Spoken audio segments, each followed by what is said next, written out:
ये बात आज से 2 साल पहले की है। लक्ष्मी और विजय अपने 3 बच्चों के साथ मुंबई में एक छोटे से घर में रहते थे। विजय कैब चलाता था और वो हर रोज की तरह अपने लास्ट पैसेंजर को ड्रॉप करके कैब ओनर के पास कार छोड़कर घर लौट रहा था। उसके घर जाने का एक शॉर्टकट रास्ता था जो रेल की पटरी से होकर जाता था। वो अक्सर यही रास्ता लेता था और पैदल पैदल घर पहुंच जाता था। उस दिन वापस जाते हुए उसका पैर पटरी के पास पड़े एक पत्थर पर पड़ा और वो नीचे गिर गया। उसने गले में एक माला पहनी हुई थी जो उसके गिरने की वजह से टूट गई। अचानक उसे ऐसा लगा कि उसके कान में किसी ने कुछ बोला, पर जब वो पीछे मुड़ा तब वहां कोई नहीं था। उसने ज्यादा ध्यान नहीं दिया और वो अपने घर की ओर चल दिया। चलते चलते उसे हल्की हल्की कमजोरी महसूस होने लगी।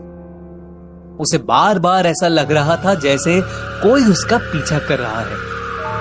वो घर पहुंचने ही वाला था कि उसे किसी के कदमों की आवाज आने लगी। वो सीधा चलता रहा और पीछे नहीं मुड़ा। उन कदमों की आवाज और तेज हो गई और उसे एक औरत की परछाई दिखाई दी जो उसके पास ही आती जा रही थी। उसने बहुत हिम्मत करके पीछे देखा तो एक बहुत बूढ़ी सी औरत लंगड़ाते हुए उसके करीब आ रही थी। उसका ध्यान सीधा उसके पैरों पर गया और उसने देखा कि उसके पैर उल्टे हैं। वो समझ गया कि वो औरत चुड़ैल है और बहुत तेजी से वो अपने घर की तरफ भागा। वो जैसे ही अपने घर की गली की तरफ मुड़ा तो वो औरत वहीं खड़ी थी। उस औरत को देखकर विजय का पूरा बदन कांप उठा। उस औरत ने विजय से पूछा, मेरा कहाँ है? विजय ने घर से दूर जाने वाले रास्ते की तरफ इशारा किया। वो औरत उस रास्ते पर चली गई और जैसे तैसे विजय घर पहुंचा और उसने दरवाजा अंदर से बंद कर लिया।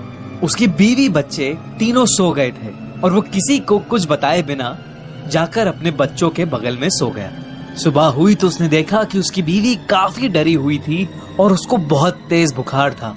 वो कुछ बड़बड़ाए जा रही थी। जब विजय ने ध्यान से सुना तो वो बोल रही थी, मेरा बेटा वहां नहीं है, मेरा बेटा वहां नहीं है, नहीं है मेरा बेटा वहां। सुन के विजय को समझ आ गया कि उसकी बीवी भी उस चुड़ैल के वश में है। विजय ने बिल्कुल देरी ना करते हुए पास वाले मस्जिद से मौलाना को बुलवाया और 10 मिनट में मौलाना घर आ गए। विजय ने सारी बात मौलाना को बताई और वो कुछ जांच करने लगे। मौलाना ने लक्ष्मी को शांत कराया और उससे पूछा कि कल रात क्या हुआ। लक्ष्मी ने बताया कि कल रात उसे प्यास लगी थी और जैसे ही वो उठी उसने खिड़की से देखा कि उनके दरवाजे के बाहर एक बूढ़ी सी औरत बैठी है।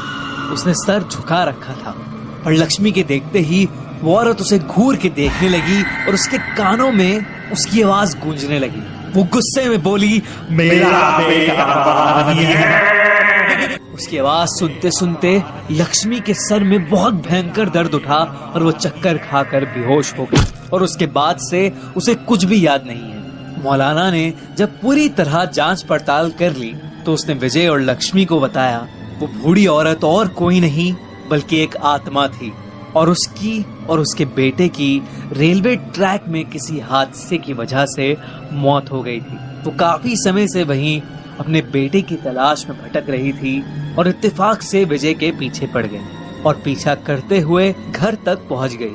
पर वो उनके घर के अंदर कदम नहीं रख पाई क्योंकि घर के दरवाजे पर भगवान की तस्वीर थी। मौलाना ने विजय और उसके बीवी बच्चों को ताबीज दी और उनके घर की शुद्धि करी।